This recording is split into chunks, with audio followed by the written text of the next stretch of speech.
ভোটের ঠিক ৪৮ ঘন্টা আগে একটি গোপন ফোন কল আর ওপাশ থেকে আসা এক বিশাল অফার। কি ছিল সেই প্রস্তাবে?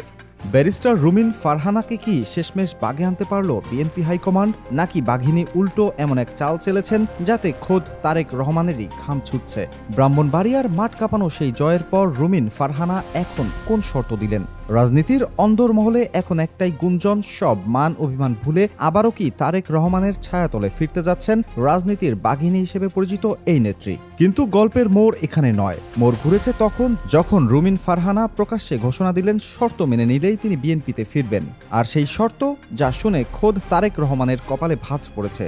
যে রুমিনকে একদিন দল থেকে অবহেলার সাথে সরিয়ে দেওয়া হয়েছিল, আজ তাকেই বুকে টেনে নিতে কেন মরিয়া হাইকমান্ড?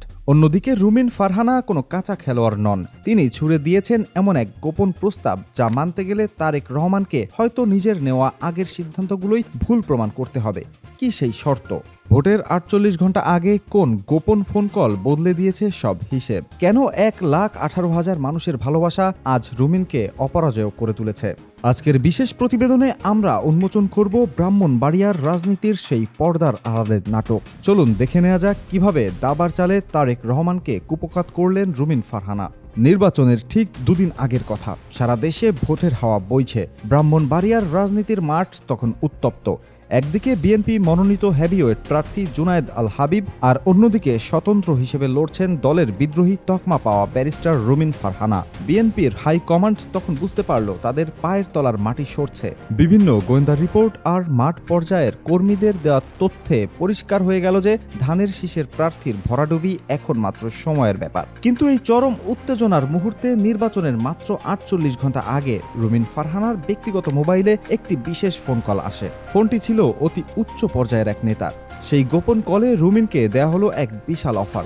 বলা হয়, আপনি যদি এই নির্বাচন থেকে সরে দাঁড়ান বা আমাদের সমর্থন দিয়ে দলে ফিরে আসেন, তবে আপনাকে এমপির চেয়েও বড় কিছু দেওয়া হবে। এই বড় কিছু বলতে সরাসরি যে মন্ত্রিত্বের টোপ দেওয়া হয়েছিল তা বুঝতে রাজনীতির যোদ্ধাদের বাকি ছিল না। তারেক রহমান হয়তো ভেবেছিলেন ক্ষমতার লোভ দেখালেই রুমিন সব অপমান ভুলে আবারও দলে ফিরে আসবেন। কারণ দল থেকে তাকে বের করে দেওয়ার পর রুমিন যেভাবে জনসভায় বিএনপির নীতি নির্ধারকদের সমালোচনা করেছিলেন, তাতে হাইকমান্ডের পিঠ দেয়ালে ঠেকে গিয়েছিল। তাকে থামানো বিএনপির জন্য তখন অস্তিত্বের লড়াই হয়ে দাঁড়িয়েছিল। কিন্তু তারেক রহমান হয়তো ব্যারিস্টার রুমিন ফারহানাকে চিনতে ভুল করেছিলেন। রুমিন ওই লোভনীয় প্রস্তাবকে পাত্তা তো দিলেনই না, বরং শপথে জানিয়ে দিলেন ১২ তারিখের আগে আমি কারো সাথে কোনো সমঝোতায় আসব না। জনগণ আমাকে যে মর্যাদা দিচ্ছে তা কোনো পদের চেয়ে কম নয়। এই এক কথাতেই তিনি বুঝিয়ে দিলেন তাকে টাকা বা পদ দিয়ে কেনা সম্ভব নয়। ভোটের দিন ঘনিয়ে এলো। তারেক রহমানের মনোনীত প্রার্থীরা ভেবেছিলেন টাকার বান্ডিল আর দলীয় শক্তির জোরে রুমিনকে মাঠ ছাড়া করবেন। মাঠে নামানো হলো বিশাল বাহিনী, দিকে দিকে ছড়িয়ে দেওয়া হলো টাকার বস্তা। তাদের লক্ষ্য ছিল একটাই, রুমিনকে হারাতে হবে যে কোনো মূল্যে। কিন্তু রুমিন ফারহানা ছিলেন জনগণের নারী নক্ষত্র চেনা এক নেত্রী। তিনি আগে ভাগেই ভোটারদের কানে এক জাদুকরী মন্ত্র দিয়ে রেখেছিলেন। তিনি জনসভায় দাঁড়িয়ে জনগণকে বলেছিলেন, যদি ওরা টাকা দেয় তবে নেবেন, বিরিয়ানি দিলে পেট ভরে খাবেন, কারণ ওটা আপনাদেরই কষ্টের টাকা। কিন্তু যখন ব্যালট পেপার হাতে পাবেন তখন মাথা ঠান্ডা করে নিজের বিবেককে প্রশ্ন করবেন, টাকা ও বিরিয়ানি খেয়ে ভোট দেবেন না, ভোট দেবেন আপনার আপনজনকে। জনগণ ঠিক তাই করলো। তারা তারেক পন্থীদের পকেট খালি করলো, বিরিয়ানি খেলো, কিন্তু বুথে গিয়ে ঠিকই রুমিন ফারহানার হাঁস মার্কায় সিল মারলো। একেই বলে সাপের মুখে চুমু খেয়ে ব্যাঙের পেটে লাথি মারা। তারেক রহমানের এজেন্টরা টাকার গরম দেখিয়েও কোনো সুবিধা করতে পারল না। সবচেয়ে বড় নাটকটি ঘটেছিল জালিয়াপাড়া কেন্দ্রে। সেখানে খবর এলো বিএনপির প্রার্থীর কর্মীরা ভোট কারচুপি করছে। খবর পাওয়া মাত্রই রুমিন আর বসে থাকেননি, সরাসরি নিজের গাড়ি নিয়ে ছুটে গেলেন কেন্দ্রে। সেখানে গিয়ে তিনি দেখলেন খেজুর গাছ মার্কার কর্মীদের গুন্ডামি। রুমিন নিজে দাঁড়িয়ে থেকে তাদের প্রতিহত করলেন। তার সেই সাহসিকতা দেখে হামলাকারীরা লেজ গুটিয়ে পালাতে বাধ্য হয়েছিল। তিনি শুধু কথার বাঘিনী নন, কাজেও বাঘিনী, তা সেদিন প্রমাণ হয়ে গেল। অবশেষে এলো সেই মহেন্দ্রক্ষণ, ভোটের ফলাফল ঘোষণা। সারা দেশের নজর তখন ব্রাহ্মণবাড়িয়ার দিকে। যখন ফলাফল আসতে শুরু করলো তখন দেখা গেল এক অভাবনীয় দৃশ্য। রুমিন ফারহানার হাঁস মার্কার জোয়ারে খড়কুটোর মতো ভেসে গেল ধানের শীষ। নির্বাচন শেষে দেখা গেল রুমিন ফারহানা একাই পেয়েছেন ১,১৮,৫৪৭ ভোট, আর তারেক রহমানের মনোনীত প্রার্থী জুনায়েদ আল হাবিব মাত্র ৮০,০০০ ভোট পেয়ে চরম লজ্জায় ডুবলেন। প্রায় ৩৮,০০০ ভোটের এই বিশাল ব্যবধান বুঝিয়ে দিল যে জনগণ এখন আর পদের বা প্রতীকের দোহাই শোনে না, তারা শোনে সাহসের কণ্ঠস্বর। তারেক রহমান যখন এই খবর পেলেন তখন তার চোখ কপালে ওঠার দশা। তিনি যাকে অবজ্ঞা করে দল থেকে বের করে দিয়েছিলেন সেই রুমিন ফারহানা আজ বিএনপির দুর্গ চুরমার করে দিয়েছেন।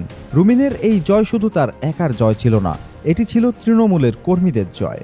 ফলাফলের পর রুমিন যখন সাংবাদিকদের সামনে এলেন, তার চোখে মুখে ছিল আত্মবিশ্বাসের ঝলক। সাংবাদিকরা প্রশ্ন করেছিলেন, দলের প্রতি কি আপনার কোনো অভিমান আছে?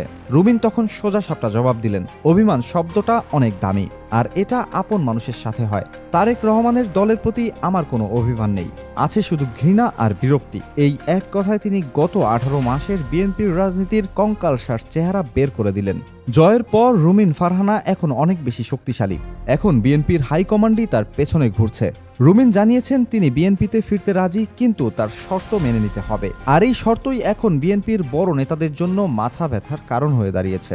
রুমিন সাফ জানিয়ে দিয়েছেন, আমাকে একা দলে নিলে চলবে না। আমার নির্বাচনের সব ত্যাগী নেতাকর্মী আমার পাশে ছিলেন, যাদের আপনারা তুচ্ছ কারণে দল থেকে ঘাড় ধাক্কা দিয়ে বের করে দিয়েছিলেন। তাদের প্রত্যেককে সসম্মানে দলে ফিরিয়ে নিতে হবে। আমি একা ক্ষমতার ভাগ নিতে চাই না, আমি চাই আমার কর্মীদের মর্যাদা। রুমিন জানেন এই কর্মীরাই তার আসল শক্তি। 5ই আগস্টের পর যখন দলের বড় বড় নেতারা আত্মগোপনে ছিলেন, তখন এই কর্মীরাই রাজপথে রক্ত দিয়েছেন। রুমিন তাদের ছেড়ে এক পাও নড়বেন না বলে স্পষ্ট বলে দিয়েছেন। এখন তারেক রহমান পড়েছেন উভয় সংকটে, কারণ রুমিনের শর্ত মানার অর্থ হলো আগে যেসব কর্মীকে বহিষ্কার করা হয়েছিল তা ভুল ছিল বলে স্বীকার করে নেওয়া, অর্থাৎ নিজের ভুল নিজে স্বীকার করা। আর যদি না মানেন, তবে রুমিন ফারহানার মতো জনপ্রিয় নেত্রীকে চিরদিনের জন্য হারাতে হবে। রাজনীতির এই জটিল খেলায় রুমিন এখন কিংমেকার। রুমিন বলেন, জনগণ এই 18 মাসের অত্যাচারে অতিষ্ঠ হয়ে গিয়েছিল। তারা চেয়েছিল পরিবর্তন, আর সেই পরিবর্তনের প্রতিফলন ঘটেছে ব্যালটে। তিনি তারেক রহমানকে চোখে আঙুল দিয়ে দেখিয়ে দিয়েছেন যে দল থেকে বের করে দিলেই কারো জনপ্রিয়তা কমে না, বরং তারেক রহমানের ভুল সিদ্ধান্তের কারণেই আজ বিএনপির এই করুণ দশা। ব্রাহ্মণবাড়িয়ায় এখন অন্য সব প্রার্থীর কোনো অস্তিত্ব নেই। জাতীয় নাগরিক পার্টির মাহাদির শাপলাকলি হোক আর ধানের শীষ, সবই এখন ম্লান হয়ে গেছে রুমিনের জয়ের উজ্জ্বলতায়। এই জয় প্রমাণ করেছে যে মেরুদণ্ড থাকলে দল বা প্রতীকের দরকার হয় না, সাহস আর সততা থাকলে যে কেউ রাজত্ব করতে পারে। প্রিয় দর্শক, ব্যারিস্টার রুমিন ফারহানার এই ঐতিহাসিক বিজয় এবং তারেক রহমানের প্রতি তার এই কঠিন চ্যালেঞ্জকে আপনি কিভাবে দেখছেন? আপনার কি মনে হয় রুমিনের এই শর্ত মেনে নেওয়া উচিত বিএনপির, নাকি রুমিনকে ছাড়াই বিএনপির এগিয়ে যাওয়া উচিত? আপনার মূল্যবান মতামত আমাদের কমেন্ট বক্সে অবশ্যই জানান। আপনার কমেন্ট আমাদের নতুন নতুন ভিডিও বানাতে উৎসাহিত করে। আর হ্যাঁ, ভিডিওটি ভালো লাগলে লাইক দিন এবং শেয়ার করে সবাইকে দেখার সুযোগ করে দিন। রাজনীতির এমন আরও রোমাঞ্চকর এবং ভেতরকার খবর পেতে আমাদের চ্যানেলটি সাবস্ক্রাইব করে বেল আইকনটি বাজিয়ে দিন। দেখা হবে পরবর্তী ভিডিওতে। ততক্ষণ ভালো থাকুন, সুস্থ থাকুন। ধন্যবাদ।